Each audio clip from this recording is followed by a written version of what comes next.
이제 방편품 마지막 정도 남아있죠.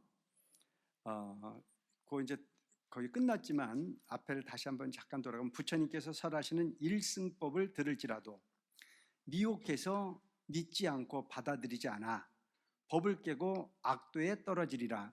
여기 했죠. 찾으셨어요? 끝난 부분에서 한 달러 위에 올라가면 그게 있어요. 그리고 부처님께서 설하시는 일승법, 일승법이라는 자체는 계속 설명드렸던 것이 뭐예요? 성문영각 보살의 삼성은 없다는 얘기예요. 근데 우리가 지금까지는 부처님이 진리를 뭘로 받아들였어요? 성문영각 보살의 가르침이 다라고 받아들였어요. 그래서 성문이라는 자체는 뭐가 성문이에요? 부처님의 설법을 듣고 말씀을 듣고 부처님 진리에 가까이 다가설 수 있는 부분이 인연, 성문이죠.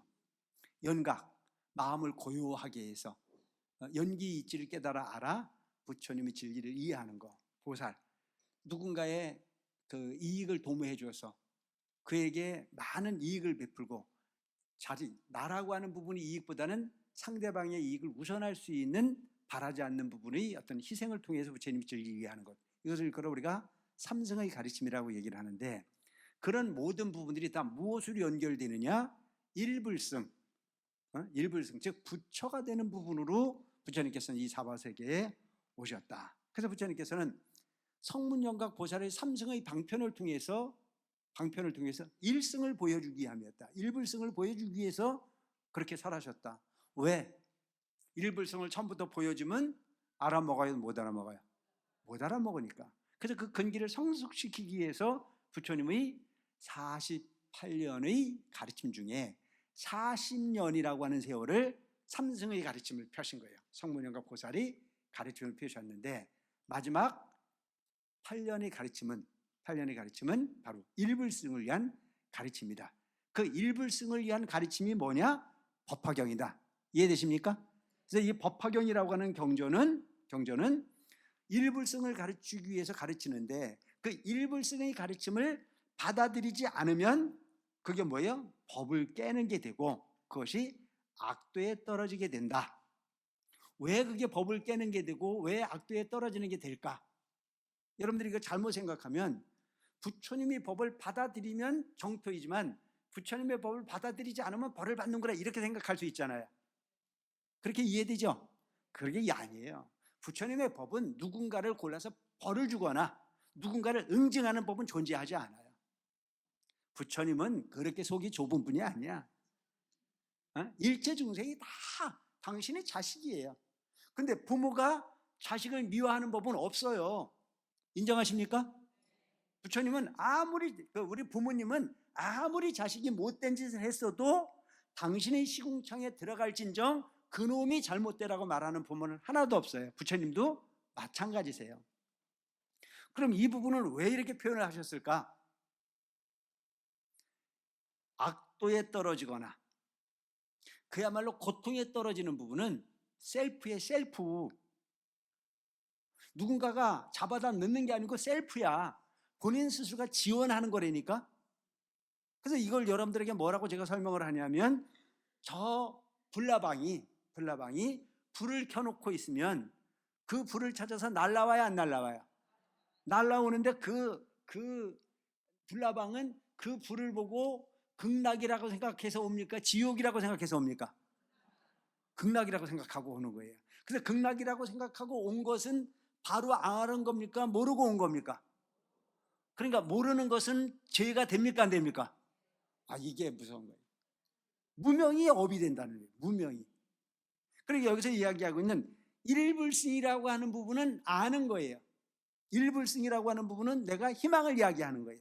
그를 통해서 가면 거기는 낙원이 있는데, 낙원을 버리면 남는 게 육두윤회의 순회할 수밖에 없잖아요. 그 법을 받아들이면 정토인데, 그 법을 부처님은 말씀을 하셨는데도 불구하고 안 받아들인 건 누구예요?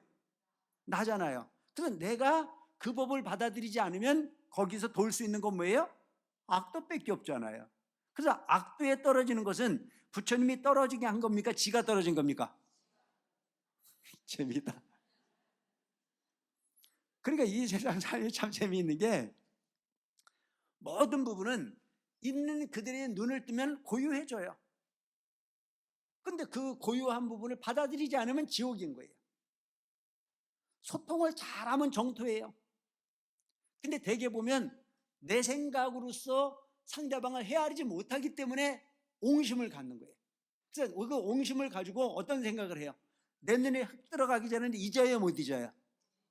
너하고 나가는 평생 애인수라고 생각하는 사람들 있어요, 없어요? 그 사람을 뭐라고 그래요? 따라하세요. 바보. 바보예요. 그건 똑똑한 척 바보야. 내가 져주는 거예요. 아니, 내가 이해하는 거예요. 그거 가지고 세상 바꿀 일이 아무것도 없어요. 그러니까 우리가 흔히 보면 내가 계속 설명하지만 개미가 한 그룹에서 삶을 살고 있는데 먹을 걸 가지고 다퉈야 안 다퉈요? 서로 다투고 있는데 사람이 쳐다보면 그건 어때요? 왜 싸우는지 이해가 돼야 안 돼요? 그거 쳐다보고 앉았으면 곧 죽을 건데 저거 왜 저 짓 하고 있나라고 하는 부분과 똑같은 부분이 현상일 수밖에 없어요. 목적은 정토에 우리가 함께 가는 거예요. 그러니까 정토에 가는 부분은 상대방을 이해하는 거예요. 이해해 주는 사람이 제일 현명한 사람. 그래서 이대중정 선생님이 그 본문 중에 그런 얘기가 나와요. 지는 것이 곧 이기는 것이다. 그러니까 그냥 생다리를 지면 억울해서 못 살아요. 그러니까 어떻게 살면 돼요? 저 주세요. 여러분들 자녀분들이 가끔 부모님들을 속여야 안 속여요? 근데 쏘가주는 부모가 훌륭한 부모입니까? 안 쏘가주는 부모가 훌륭한 부모입니까? 쏘가주는 부모가 훌륭한 부모예요. 그래서 지 스스로가 쏘가줬다라고 하는 걸 알면 그 아이는 절대 삐뚤어지지 않습니다. 감동이에요. 우리 부모님이 이걸 다 아셨구나. 그런데도 불구하고 나를 위해서 나를 궁지에 몰지 않았다라고 하는 부분만으로도 충분히 그 아이는 감동을 할 수 있어요. 그래서 매를 드는 부모가 되기보다는 감동을 주는 부모가 되라. 매를 드는 도반이 되지 말고 감동을 주는 도반이 되라. 우리는 목적지가 한 군데예요. 우리 모두가 부처님의 가르침을 잘 실행해서 모두의 마음에 상처가 되지 않고 모두가 나를 바라다 보고 기쁨을 얻을 수 있다면 그것이 가장 완벽한 보살행이 될 수 있다는 점을 기억할 필요가 있습니다. 이해되십니까? 그래서 뭘 팔아야 돼요? 나의 좋은 선한 마음을 세일해야 돼요. 좋은 마음을 전해주려고 애를 써야 돼요. 여러분들 이런 얘기를 자꾸 듣다 보면 안 듣는 것보다는 조금씩 바뀌어야 안 바뀌어요? 바뀌게 돼 있어요. 닭고기를 먹으면 안 된다라고 하는 건 구인세 와보면 들었어. 근데 되게 요즘 보면 여러분 냉면 먹으러 가면은 신경이 쓰여 안 쓰여? 신경이 쓰이는 사람은 정상이야. 근데 신경이 안 쓰이는 사람은 희망이 없는 사람이야. 자꾸 내가 그 부분을 대해서 나를 관조해서 볼 필요가 있어요. 그래서 여기서 법을 깬다라고 하는 건 딴 거 아니에요. 일불성을 말씀하시니까 그걸 앞에서 계속 예를 들었잖아요. 여러 가지 미래의 부처님, 과거의 부처님, 현재의 부처님, 석가모니 부처님 다 이렇게 일불성을 설하셨다. 이게 핵심이다. 모든 부처님께서 이 사바세계에 오신 궁극 목적은 일불성을 설하기 위함이다라고 하는 걸 설명하면서 부처님께서 지금 이렇게 설명을 하고 있어요. 그래서 뉘우치고 청정한 마음으로 뭘 뉘우친다는 얘기일까요? 성문역의 보살의 집착한 부분을 뉘우치고 다시 깨끗한 마음, 청정한 마음. 우리 마음은 청정한 마음입니까? 혼탁한 마음입니까? 잘 아시네. 보면 갈등이 일어나요. 누군가가 이야기를 하면 막 내가 화가 올라나요.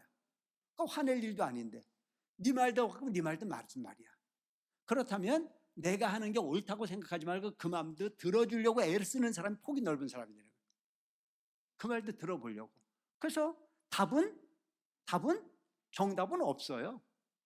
근데 이렇게도 가고 저렇게도 갈 수 있는 일이지만 누구에겐가 보여주기 위한 일이 아니고 그 일이 얼마만큼 객관성을 담보하느냐가 중요한 거잖아요.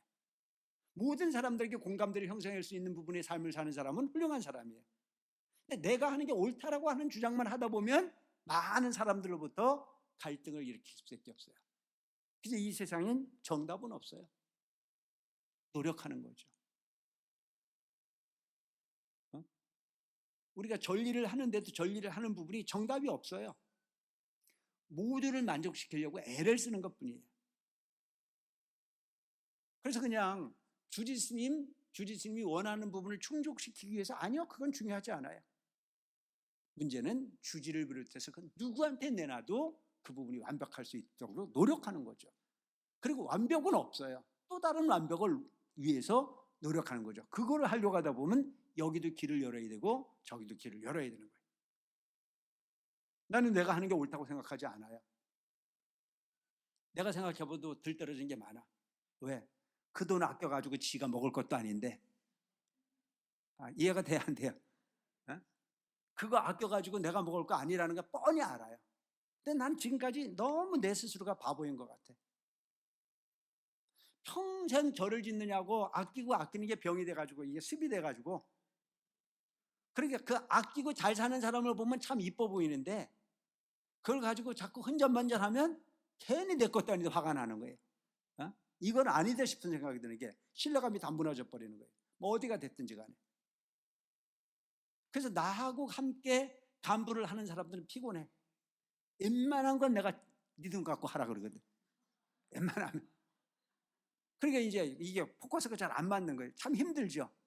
내 비율을 다 맞추려고 하다 보면 웬만하면 네 돈 써 갖고 가라 그러니까. 그러니까 웬만한 부분은 확실한 부분이 아니면 거의 자기 돈을 써서 갈 수밖에 없는 그런 일들이 반복돼요. 그런데 절을 짓는 동안에 나하고 함께하는 동안에만큼은 무척 불편한 것 같지만 그 시간이 지나고 나서 먼 시간이 지나고 나서 그날을 회고해 보면 하나같이 고마워해요. 스님, 그때 너무너무 좋았습니다. 그 당시엔 솔직히 스님 이갈렸어요. 아니 쇠빠지게 일하는 것도 바빠 죽겠는데 뭐 거기까지 그렇게 희생을 하라고 강요하는 부분이 별로 마음에 들진 않았지만 시간이 지나고 나서 보니까 너무 부처님을 우러러봐도 당당하고 한평생 살고 난 이후에 그때가 가장 값진 인생이었다라고 하는 걸로 회고가 가능합니다. 내가 그럴 때 뭘 느끼냐면 내가 딴 건 몰라도 그 사람 복은 많이 지어졌구나. 나도 알죠. 누이 죽고 매부 준 거 왜 몰라요. 나도 머리 잘 돌아가요. 내가 옛날에 잔머리에 능한 사람이었어요. 내가 옛날에 얘기했잖아. 우리 집에 일을 시키면 우리 오남매가 컸는데 한 번도 나를 일을 제대로 못 시켰어. 왜? 내가 뺀질거리니까. 눈치가 기가 막혀.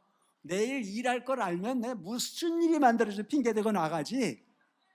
거기 못했더니 그 정도로 내가 머리가 괜찮은 사람이야. 공부하는 머리가 없어서 그렇지 인생 사는 데는. 그런데 그렇게 살아서는 안 되겠다. 이건 아니다. 내가 세속의 모든 인연을 다 정리하고 들어와 사는 동안에만큼은 이것만큼은 좀 경계해야 되겠다는 생각을 가지고 살려고 애를 써요. 그 애쓰는 부분이 그게 도예요.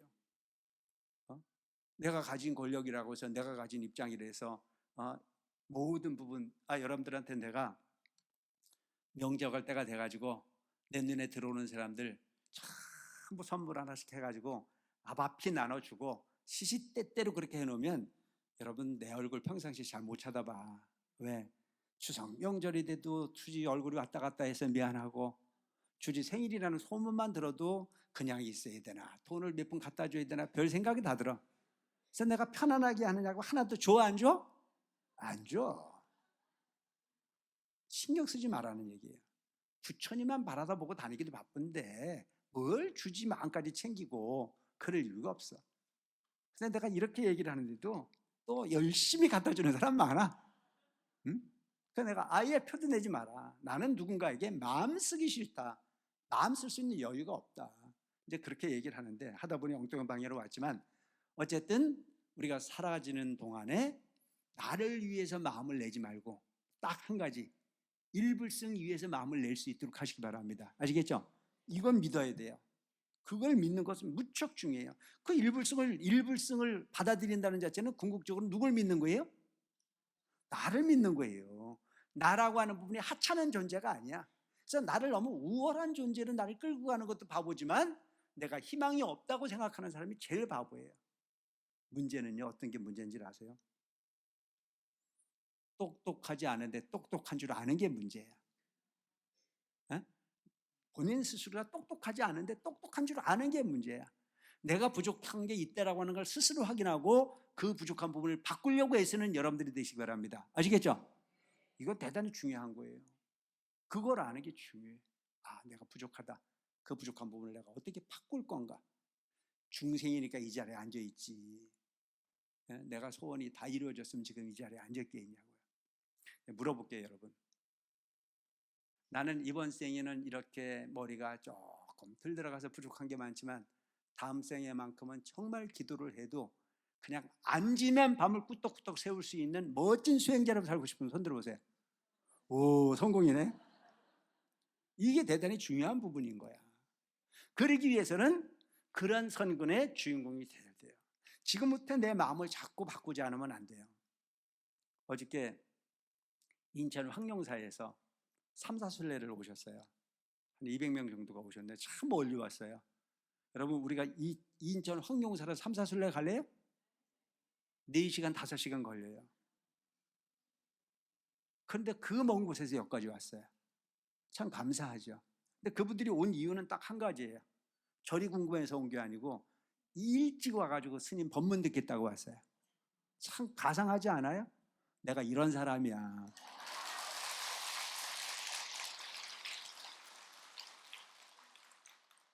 근데 계획했던 것은 11시 정도 돼서 온다고 하셨던 분들이 10시 돼가지고 도착을 하셨어요. 그래서 시간이 많아요. 그래서 내가 어저께 1시간 반을 법문을 했어. 평상시보다 서비스를 많이 했지.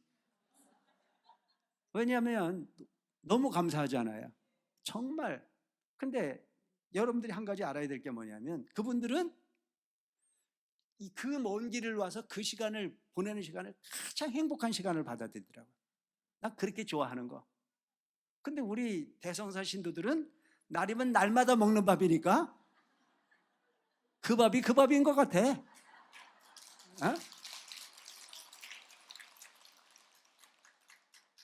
근데 여러분, 세상은 있죠. 항상 있는 건 아니에요. 그때 내가 마음으로 다 받아들여 놓지 않으면 또 그 기회가 온다는 생각은 하지 말아요. 그래서 내가 그 이야기 중에 한 얘기가 뭔 얘기를 했냐면 우리 구인사 스님 중에 한 분이 정말 삶이 어려우셨어요. 출가하기 전에 너무너무 하는 일이 없는 거예요. 하는 일이 안 되는 거야.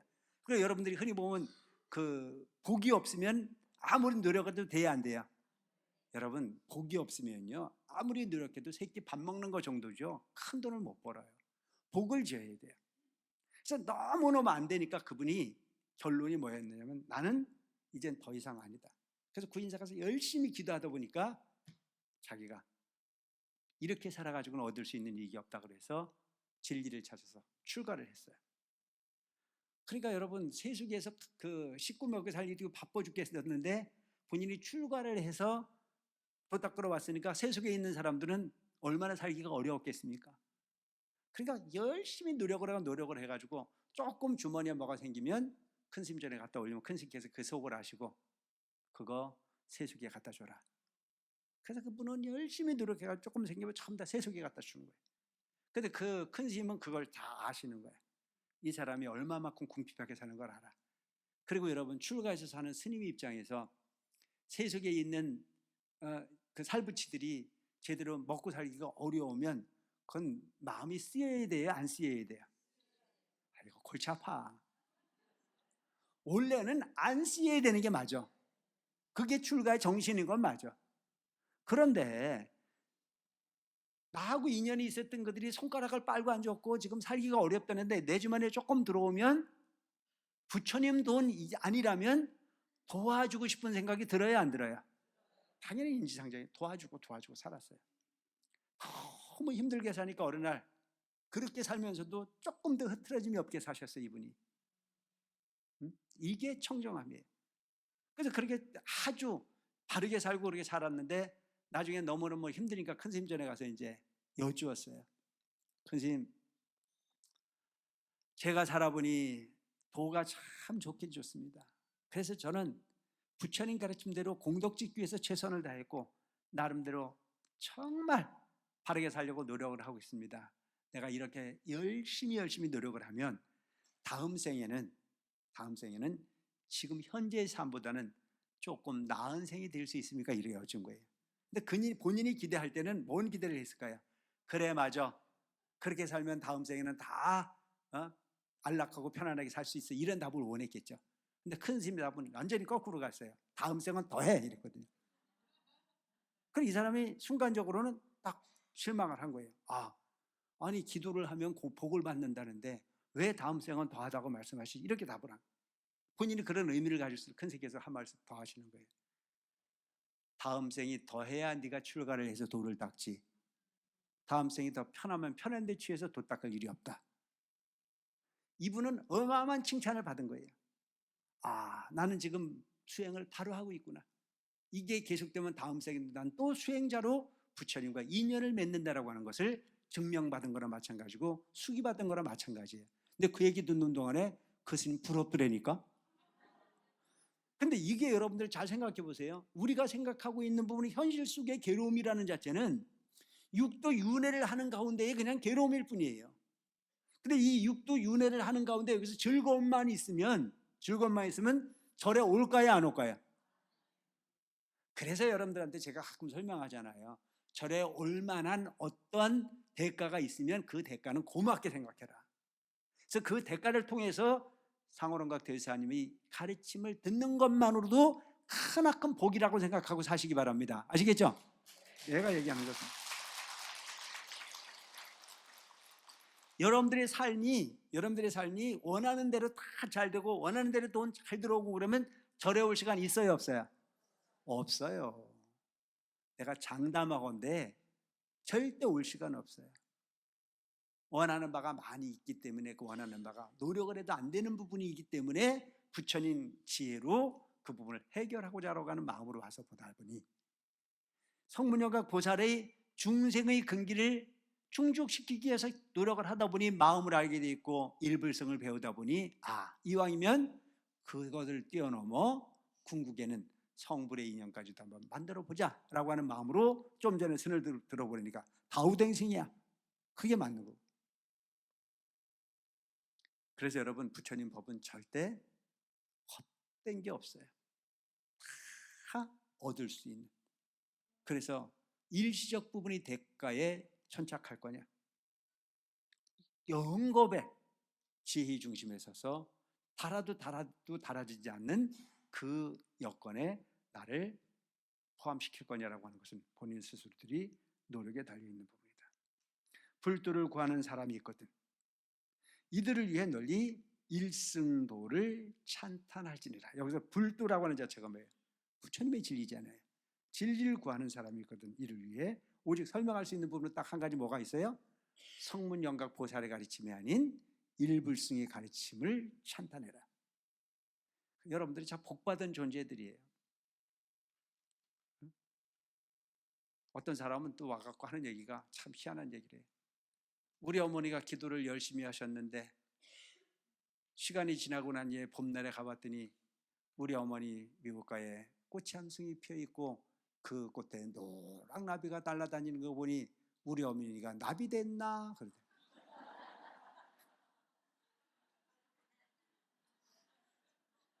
그래 내가 아니 그래 돌을 열심히 닦았는데 곤충이 돼서 날아다녀? 시도 좋지만 좀 생각을 했으면 좋겠어. 네? 모르니까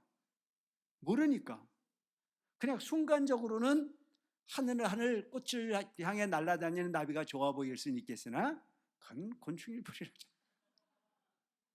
좀 꿈을 꿔도 크게 끌 필요가 있는 거죠.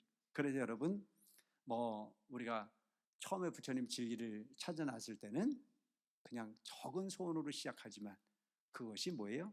하나하나 발전을 해서 진리를 구하는 진리의 주인공이 될 수 있는 부분에 진리를 찬탄을 해라. 사리부라 알지어다. 모든 부처님의 법도 이와 같아. 앞에서 얘기했던 것은 부처님이 법을 설명하는 부분이 과거불장, 미래불장, 현재불장, 그리고 석가불장 모든 부처님들이 한 가지로 얘기했던 부분은 일불승이라고 하는 부분이 진리를 찬탄했다. 그래서 여기서 보면 모든 부처님의 법도 이와 같아. 만억 가지의 방편으로 그러니까 방편이라고 하는 부분을 한 가지만 세운 게 아니고 만억이야, 만억. 방편으로 근기 따라 설법하시니, 근기 따라 설법한다는 게 이게 중요한 거예요. 모든 사람을 다 똑같이 한마디 딱 해서 정리를 하는 게 아니고 이 사람한테는 이게 약이고 저 사람한테는 저게 약이에요. 원하는 바에 따라서 근기를 설정하고 그 근기에 따라서 설명을 하는 거예요. 여러분들이 절에 오셔서도 보면 소원이 가지가지야. 옛날에 이대중경 스님을 대주사님 계실 때 말할 것도 없고, 제가 이대중경이 계실 때 친견을 할 때 이렇게 보거든요. 하루 저녁에 많이 올 때 막 1,000명, 2,000명씩 오세요. 근데 그 많은 신도를 하나하나 다 물어보는 거예요. 한 사람 한 사람. 그럼 그 소원이라는 자체를 그냥 간단하게 한마디만 얘기를 하면 되는데 한마디로 얘기하는 사람이 절대 없어요. 그래서 이 얘기를 내가 천주교의 신부님이 그 강설을 하는데 뭐라고 그러냐면, 그들은 뭐를 하냐면 고해성사를 하는데, 그분이 하는 얘기가 고해성사를 하면 내가 뭐 잘못했다는 것만 얘기하면 바로 제 끝 그러면 되는데 꼭 6.25 때 전쟁 난 것부터 시작을 한다는 거예요. 그래서 자기 시집살이 한 얘기 다 하고, 그리고 이렇게 죄를 지은 죄를 질 수밖에 없었다는 얘기를 한다는 거예요. 그럼 6.25 전쟁하고 지금 죄 지은 거하고 무슨 관계가 있어요, 없어요? 근데도 그렇게 간다는 거예요. 그런데 사람이 교회 가는 사람이나 절에 오는 사람이 비슷한 것 같아요. 큰 스님 친견할 때 보면 본인 원하는 소원이 있으면 그냥 저는 허리가 아파요. 그럼 그냥 허리가 아픈 걸로 정리하면 되는데, 꼭 내가 지켜봐도 12살 먹어서 시집 온 것부터 시작을 해요. 그래가지고 어렸을 때 시집 와가지고 그걸 뭐라고 그러죠? 이고 다니는 거? 물리고 다니는 거? 봉이? 몰라, 어쨌든. 그래서 그 얘기까지 다 하는 거예요. 그리고 넘어졌다는 것에서부터 시집사네. 그러니까 옆에서 지켜보고 있는 나는 이게 우라통이 올라와야 안 올라와요? 빨리빨리 끝내가지고 지금 마무리해야 되는데 그 한 사람 한 사람을 다 하고 가야 되는데 본인이 제일 바빠. 본인이 제일 중요해. 그러면 옆에서 듣는 나도 이게 올라오는데 큰 스님은 올라오실까요? 안 올라오실까요? 근데 큰 스님은 올라오시는데도 올라오시는 표를 안 하는 거예요. 그냥 큰 스님은 그 시간에 별로 중요하지 않아. 다 받아주셔. 근데 이제 이게 수행을 해서 등력을 하신 분과 그 등력을 하지 못한 차이예요. 나는 막 우라통이 심해가지고 그 당시에 울그락불그락. 그래서 내가 그때 살이 안 쪘다니까. 그래서 그런 근기들을 이렇게 보면서, 야, 이 세상에 그 모든 사람들이 근기를 큰 스님은 다 맞춰주시는 거예요. 근기가 그렇게 다른 거예요. 내가 보는 근기에서는 그냥 요점만 이야기를 해도 되는 일인데, 누군가는 그 부분이 요점만 얘기해가지고는 상대방이 못 알아먹을 것 같은 근심하는 마음이 생기니까 또 설명하고 또 설명하고. 그러니까 모든 이 세상의 모든 어머니들이 자식에게는 뭡니까? 모든 자식들이 우리 엄마는 뭐래요? 잔소리꾼이 되잖아요. 왜 잔소리가 생길까요? 내 자식 귀하니까. 내 자식이 귀하니까. 여러분들이 흔히 보면 재미있는 일이 많아. 아이는 절에 올 생각이 전혀 없어. 근데 엄마가 억지로 데리고 와가지고 별 희한한 스님한테 엎드려 절을 하래. 그럼 지는 엄마는 이 스님이 참 훌륭한 스님이야. 그 스님이 누구야? 나야. 야, 엄마가 바라다 볼 때는 훌륭한 스님이야. 그런데 내 아이가 바라다 볼 때는 훌륭한 스님이에요? 희한하게 생긴 게 앉아가지고. 그러니까 근기가 다른 거예요. 근기가 다르기 때문에 난 뭐라고 그러냐? 냅둬라. 절을 하고 싶어야 하는 거지. 절할 수 있는 마음이 안 된 놈한테 억지로 하라고 그러면 받는 나도 기분 나빠. 서로 통해야 되는 일이랑. 그러니까 근기가 중요한 부분, 근기가. 그래서 부처님은 이런 모든 부분들이 중생을 남김없이 모두가 일불승을 이해시킬 수 있도록 일불승을 가르치기 위해서 근기에 따라서 설법을 하신다. 근데 그 일불승을 이해시키기 위해서는 그 부처님의 어마어마한 능력. 부처님은 장광설의 주인공이에요. 모든 중생을 설득시킬 수 있는 능력이 있는데도 몇 년을? 40년을 끊임없이 설명해서 왜? 근기를 성숙시키는. 얼마나 일불승이라고 하는 부분이 중요하면 그렇게 하셨겠어요. 근데 우리가 이걸 알아야 되는 거예요. 참 부처님이 가르치고자 했던 일불승은 어마어마한 공과보다 보석 중에 보석이고, 부처님이 사바세계에 오신 이 인연이라는 자체는 앞에서도 계속 설명하잖아요. 어마어마한 진무겁전의 그 인연을 가지고 중생을 위해서 오셨는데, 그 오신 부분의 핵심은 딱 일불승이라고 하는 부분을 가르치기 위해서 오셨다. 그래서 이렇게 어렵게 만화까지 방편으로 글귀에 따라 설법을 하시나니 이를 배워 익히지 않는 자는, 이 법을 능히 깨닫지 못하지만 너희는 이미 제불께서 세상의 스승 되시어서 근기에 따라 방편을 설하신 뜻을 알았으니. 알았습니까? 아셨어요? 여러분들한테 묻잖아. 아셨어? 대답이 현찮아. 이사는 알았잖아. 우리는. 에? 지금까지 부처님께서 성문영각 보살이 가르침이 40년을 설했다라고 하는 내용도 충분히 들어서 알았고, 이제 우리가 이 일불승의 인연에 받아들여서 법화경이라고 하는 이 경전을 안 빠지려고 노력하고 결석 한 번도 안 하시고 오셔 안 오셔? 알아차렸던 얘기잖아. 이게 얼마나 대단한 거야. 그런데 대개 보면 시작만 해놓고 거의 다 떨어져. 이 동네가 희한한 동네야. 여러분들이 참 대단하다니까. 시작은 많이 해요. 시작은 많이 하는데 그 끝까지 가는 경우는 참 어려워요. 법화경부 시작하는 건 누구나 할 수 있어요. 여기도 시작해서 하고 저기도 시작해서 하는데 거의 뚝뚝뚝 떨어져요. 그런데 우리 대성사는 참 안 떨어져. 대단한 거라. 이 부분이 근기가 보통 근기가 아닌 거예요. 그래서 여기서 보면 이 법을 능히 깨닫지 못하면 너희는 제불보살의 스승이 돼서 근기에 따라 설법하신 뜻을 알았으니, 여러분들은 알았다는 얘기예요. 이 부분을 포기하지 않고 듣고 있다는 것 자체는 알았다는 얘기입니까? 몰랐다는 얘기입니까? 지금 여기서 얘기하는 거 보면요, 우리가 잘만 가져가면 사립을 하고 동기동창이 될 수 있어. 이해되십니까? 되고 안 되는 거 여러분들은 달려있어.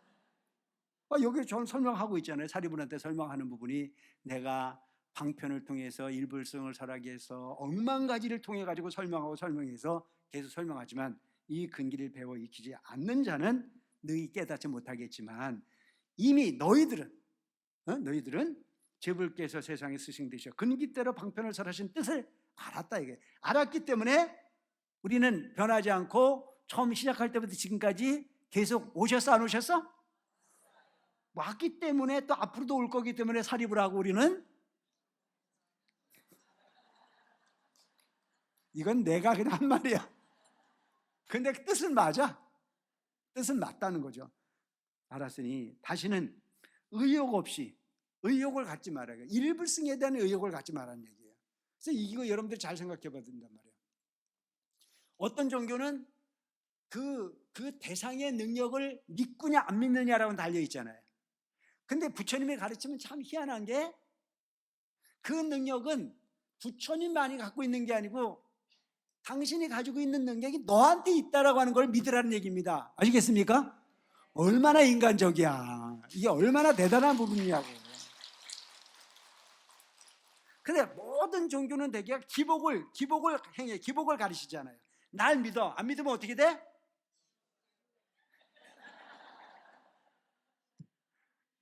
그런데 여기는 보면 다 본인이 가지고 있는 부분이, 그 성품, 불성에 대한 부분을 의심하지 마라. 너희들이 이걸 변하지 않고 끊임없이 추구해서 노력을 하다 보면 일불승에 도달할 수 있다고 하는 부분을 가르치고 있잖아요. 참 눈물이 나지 않아요? 이걸 이해 못했을 때는 부처님을 안 믿으면 지옥을 가는가 보다 그랬는데, 오늘 스님 설명 들어보니까 그게 아니고 내가 나를 버리지 않으면 반드시 희망은 있다 없다? 대단합니다. 나는 내가 나를 생각해도 대단해. 내가 어떻게 이런 해석을 했을까?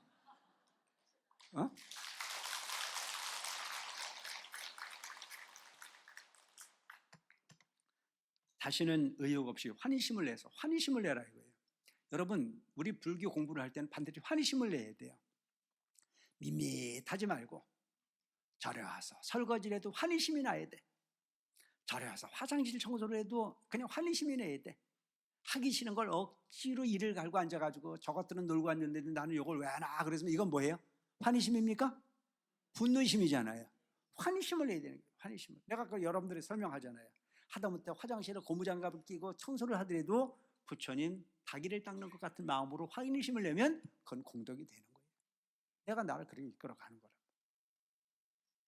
왜 설거지는 나만 해야 돼? 또 간부 시켜놓고 일을 했더니 맨날 뒷바라지 하라 그랬거든. 돈도 네 돈 쓰라고 그러고 설거지도 네가 하라고 그러고 그러니까 속으로 뭐라 그래? 아이씨, 이놈의 간부를 괜히 해가지고. 그럼 이게 이제 환희심이 나는 게 아니고 뭐가 나요? 분별심이 나는 거잖아요. 그 분별심으로 얻을 수 있는 게 없어. 이 세상에 거저되는 일이 어딨나요? 남 하지 않는 일을 해야 공덕이 되는 거죠. 거저되는 일은 전혀 없어요. 내가 가끔 보면 우리 지금 뭐 7, 80에 된 그 보살님이 뭐 누가 보든 안 보든 그냥 구석구석 닦고 다녀. 그 내가 저분이 청소를 하고 다니지만 저분 마음을 저렇게 닦고 있구나 이런 마음이 생기는 거라. 본인 마음을 닦는 거예요. 누가 보든 안 보든 누가 알아주든 말든 나는 구석구석 부처님 도량, 내가 도량을 장엄해야 되겠다. 그런 부분이 마음들이 참 환희심인 거예요. 누가 칭찬해줘요? 아무도 칭찬해주는 사람은 없어. 특히 칭찬을 인색한 게 누구야? 대성사에서 월도 스님이야. 좀 아는 척도 하면 되는데 절대 내가 어떤 걸 보면 모르는 척하고 하거든요. 그런데 모를까요? 아니까 내가 얘기도 하지. 다 볼 거 다 봐. 살필 거 다 살펴. 그런데도 내가 함부로 칭찬하지 않아. 왜? 내가 칭찬을 해서 그 사람에게 오히려 누가가 되는 것보다는 그래 모르는 척하고 지나가지만 그 마음을 쌓고 쌓으셔서 그 마음 청정히 비우시고 그것이 영원한 윤회의 본인의 자산이 되면 얼마나 좋을고 하고 내 마음도 그를 겉으로 칭찬하지 않지만 마음으로 이렇게 좋은 마음이 일어나는데 그분의 마음은 얼마나 좋은 환희심일까? 내가 이렇게 좋은 마음인데 제불보살이 있다면 그를 어찌 도와주지 않을꼬? 부처님은 나보다 훨씬 더 눈도 밝고 나보다 훨씬 더 귀도 밝고 훨씬 더 모든 부분을 다 알아 굽어 살펴 중생을 이기게 하시는 그 눈을 가진 부처님이 어찌 그를 모를꼬? 다 알게 돼 있다. 우리끼리 서로 도토리 키재기로 알았네 몰랐네 잘났네 못났네 해봐야 다 소용없는 일이 돼. 내 마음이 즉 환희심으로 일어나는 마음이 됐을 때 그것 자체가 가장 가치 있는 과보의 주인공이 될 수 있다는 점을 확신하시기 바랍니다. 아시겠죠? 그래서 그렇게 환희심을 내어서 성불할 줄을 스스로 알지니라. 이게 대단히 중요한 거예요. 내 스스로가 목표를 뭘로 정하라고요? 성불로 목표를 정하라 이거예요. 제일 중요한 것은 나는 날 센 사람은 희망이 없어요.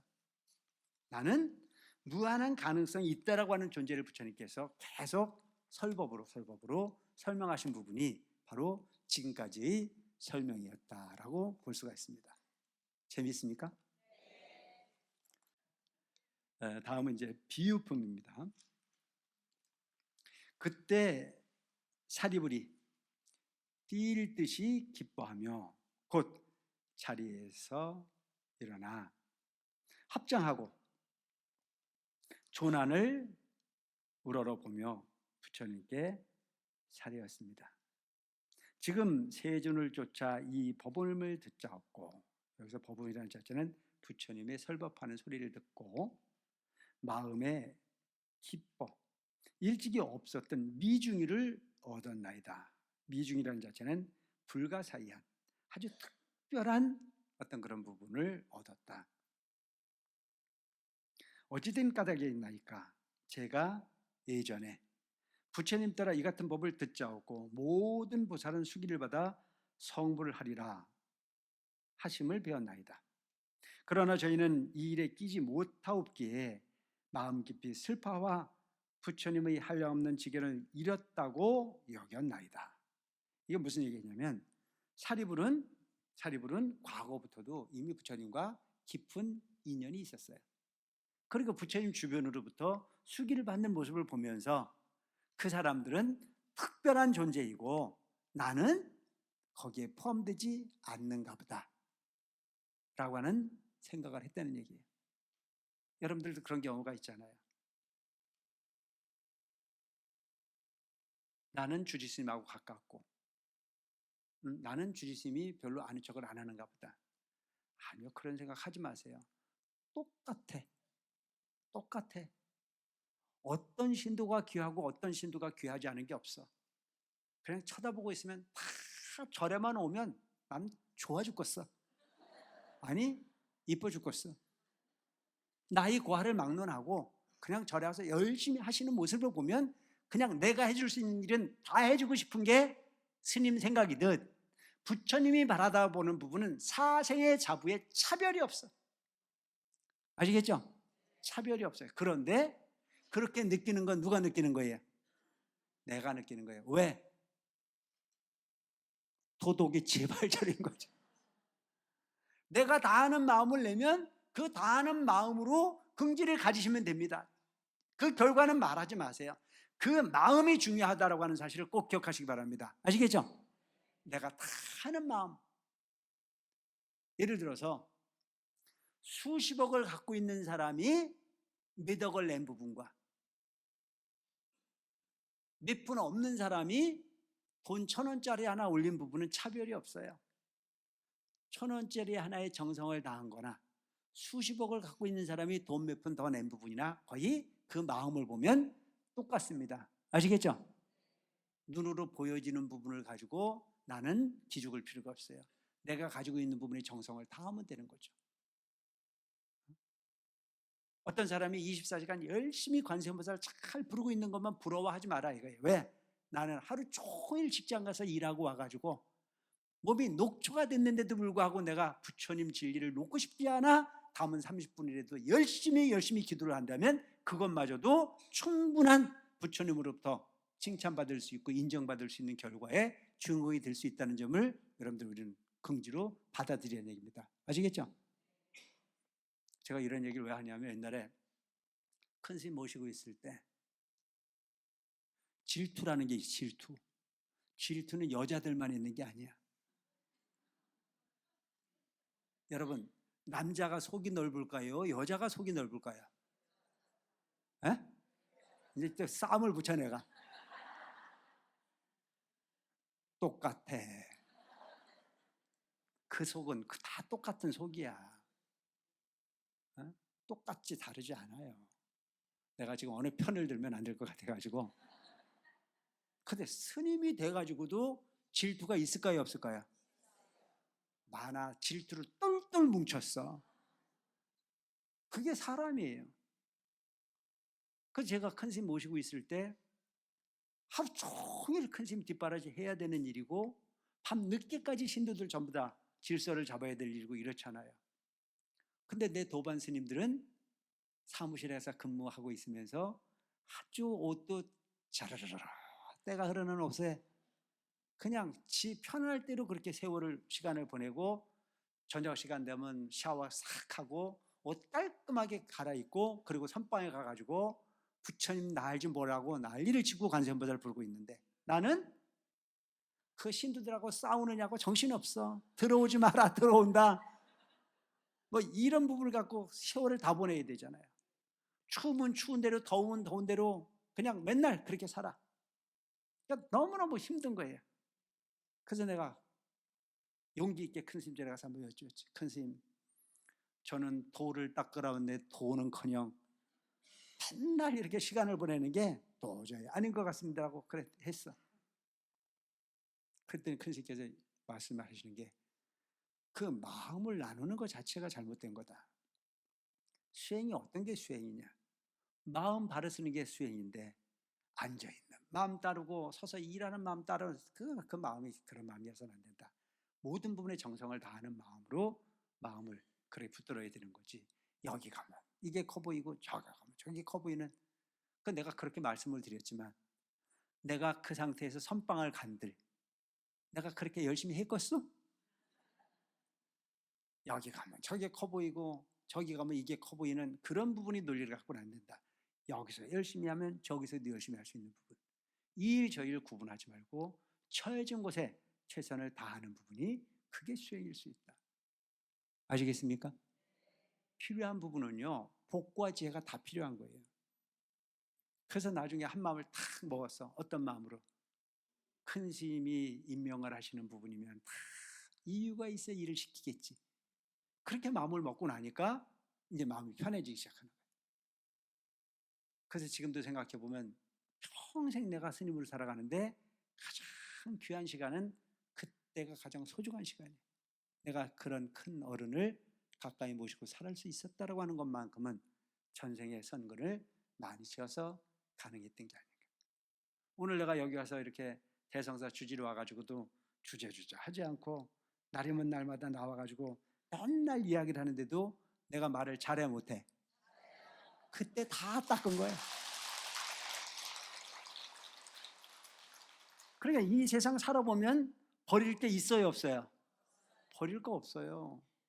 다 필요한 부분에 인연 따라 사는 거고 부족한 부분을 채우는 거고 그 부분은 내 앞에 놓여져 내 앞에 다가오는 일들을 옥석을 내가 가리지 말아야 돼. 그건 어디에 맡기면 돼요? 운에 맡기면 되는 거예요. 그걸 내가 지금 내 상식으로 간다고. 그러니까 가끔 보면 우리가 기도할 때도 그러잖아요. 어떤 사람들이 잘난 척하느냐고. 뭐하라 그렇게 꾸벅꾸벅 졸아가면서 기도를 하냐. 정신 바짝 차리고 하면 되지. 그리고 졸리면 자면 되지. 내가 하는 얘기가 지정신 차려봐야 지정신이지. 지정신을 차려야 될 게 아니야. 우리는 부처님의 번뇌로부터 청정한 모든 안이비설신이 육군의 육경의 대상을 통해서 청자의 계리되질 수 있는 그런 마음으로 돌아가는 게 우리가 해야 될 역할이에요. 오는 잠을 쫓아가면서 견디고 견뎌서 얻을 수 있는 마음이 거기에 들어있는 거지.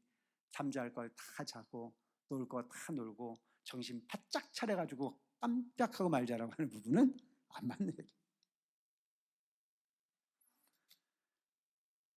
그래서 여기에 보면 제가 예전에 부처님 따라 이 같은 법을 듣자없고 모든 보살은 수기를 받아 성불 하리라 하심을 배웠나이다. 그러나 저희는 이 일에 끼지 못하옵기에 마음 깊이 슬퍼하서 부처님의 한량없는 지견을 잃었다고 여겼나이다. 여러분, 절에서 있는 일들은 나하고 관련 없는 일은 없습니다. 아시겠죠? 어떻게 여겨야 돼요? 다 내 일이다. 나를 위한 가르침이다. 여러분들이 흔히 보면 절에 오셔서도 그건 간부들이 일이야. 그건 내 일 아니야. 그리고 어떤 신도가 와서 도와주려고 하면 이건 우리 일이야. 당신이 끼면 안 돼. 이거 잘못된 거란 말이죠. 기회가 되면 그 모든 사람들을 다 끌어안아서 복 줄 수 있는 기회를 만들어주는 게 간부들이 해야 되는 역할입니다. 아시겠죠? 기회를 줘야 되는 거예요. 누군 차별이 있어서는 안 돼. 차별이 없다는 얘기는 질서가 없게 너도 나도 네 맘대로 하라는 얘기가 아니에요. 질서를 지키는 가운데 모두가 공덕을 줄 수 있는 기회와 모두가 수행을 할 수 있는 기회를 부여받아야 되는 거죠. 끼리끼리 안 맞아요. 절대 잘하는 거 아니에요.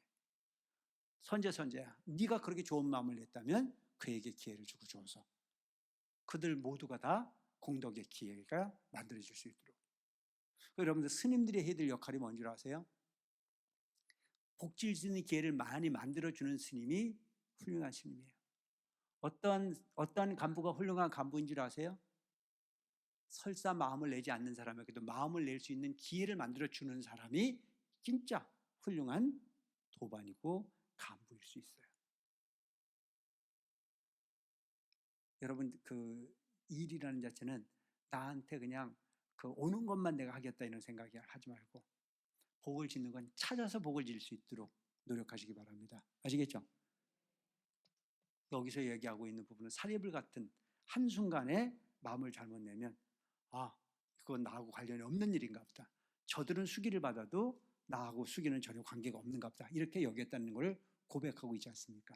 세준이시여 저는 항상 숲속에서 홀로 기거하여 안거나 거닐며 매양 이 같은 생각을 하였나이다. 응? 사리불이 맨날 고민을 했어. 어떤 사람은 수기를 받았는데 나는 왜 수기를 받지 못하는가 하고 이것도 대단히 필요한 부분이에요. 저 사람은 기도를 저렇게 잘하는데 왜 나는 이게 안 될꼬 하고 생각하고, 어떤 사람은 매사 저렇게 긍정적으로 전일이라고 그러면 온갖 정성을 다해서 하려고 마음을 내는데 나는 왜 이런 마음이 들지 않을꼬 하는 마음. 또 어떻게 생각할 필요가 있어요? 어떤 스님은 스님이 불러서 일도 잘 시키는데 왜는 나는 일을 안 시킬꼬 하고 생각을 해요. 그런 생각 해보셨어요? 안 해봤어요? 안 해봤으면 말을 하지 말아요. 해봐야 되는 게 맞잖아. 누군가가 그렇게 해서 뭔가 어떤 기회를 얻는 거 필요한 부분이에요. 뭐 꼭 내가 지금 나보고 와갖고 어쩌라는 얘기가 아니고 그런 부분을 왜 나는 안 읽고 하는 것을 생각해 볼 필요가 있는 거죠. 제가 평생 뭘 고민했는지 아세요? 밤새도록 앉아서 번뇌 없이 그냥 앉아서 그렇게 보내는 부분이 그렇게 부러웠어요. 그래서 내가 눈만 감으면 나는 언제나 저렇게 될거 하고 생각해 봤어. 근데 자꾸 생각을 하면 국리가 터질까요, 안 터질까요? 터지는 거예요. 터지는 거예요. 뭔가 내가 목표를 정한 부분을 자꾸 마음을 쓰다면 그 마음을 쓰는 부분이 방향대로 그 물미가 터지게 돼 있어요. 그러니까 옛날에 우리 큰 스님 그렇게 말씀을 하셨거든요. 매사 연구해라. 매사 국리를 해라. 잘 되는 방향으로 국리를 하고 국리를 하다 보면 호법신장들이 와서 도와준다. 저 실험실에서 실험을 하고 있는 연구자가 실험에 성공을 하는 부분은 본인이 그렇게 골똘하게 연구하다 보면 에너지가 와서 너를 돕게 돼 있는 이치가 있듯 부처님 진리도 그런 거다. 그래서 여러분들 매 안 된다고 포기하지 말고, 나는 날 했다고 생각하는 사람은 희망이 없는 사람이에요. 나도 할 수 있다는 생각을 가지고 여기 지금 사리불이 항상 홀로 있으면서 또 숲속에 기거를 하면서도 항상 매양 그렇게 생각을 했다. 수기를 받는 사람을 부러워했다는 얘기예요. 우리도 한 가지로 법성에 들었거늘 어찌하여 부처님께서는 소승법으로 제도하시는고 하고, 대승의 법을 분명히 수기하는 걸 봤는데 왜 우리한테는 소승을 설명하셨을까? 부처님께서 바라다 볼 때는 그때까지 대승을 설하지 않은 이유가 뭘까요? 근기가 성숙되지 않았기 때문에. 근기가 성숙되지 않았기 때문에.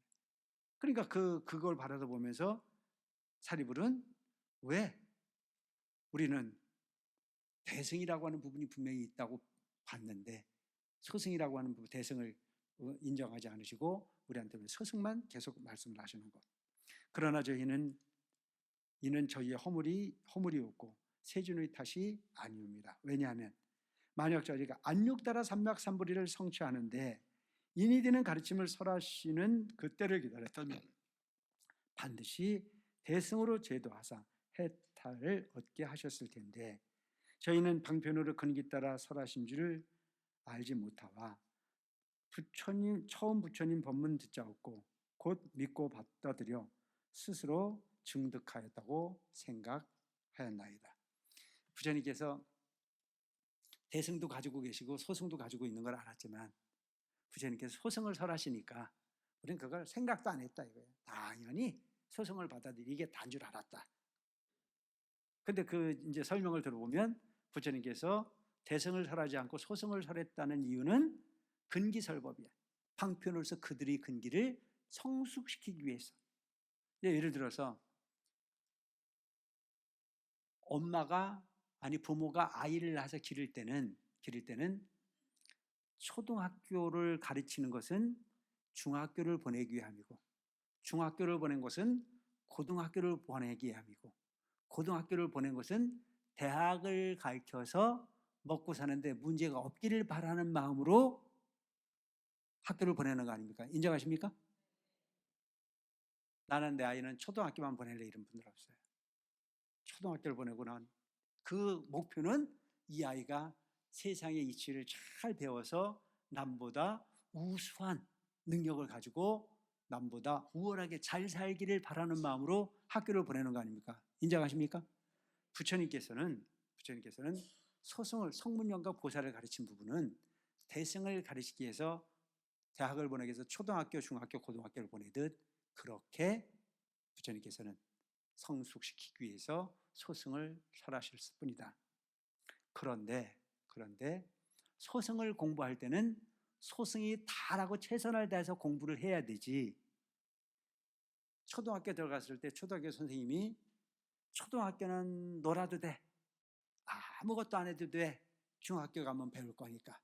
또 중학교 선생님이 너는 아무것도 안 해도 돼. 그래서 아무것도 안 가르쳐놓고 고등학교 가면 가르칠 거니까. 또 고등학교 가가지고는 아무것도 안 해도 돼. 대학 가면 가르칠 거니까. 그 사람이 대학 가가지고 대학 공부할 수 있어요, 없어요? 없잖아요. 그래서 이야기하고 있는 부분은 바로 소승이라고 하는 부분도 반드시 필요한 부분이라 이거죠. 그렇지만 소승을 완벽하게 이해했을 때 대승을 받아들일 수 있다고 하는 것이 필요해서 부처님은 그런 근기 성수고의 과정으로 40년의 세월을 보냈다라고 하는 이야기입니다. 그래서 오늘은 여기까지 할게요.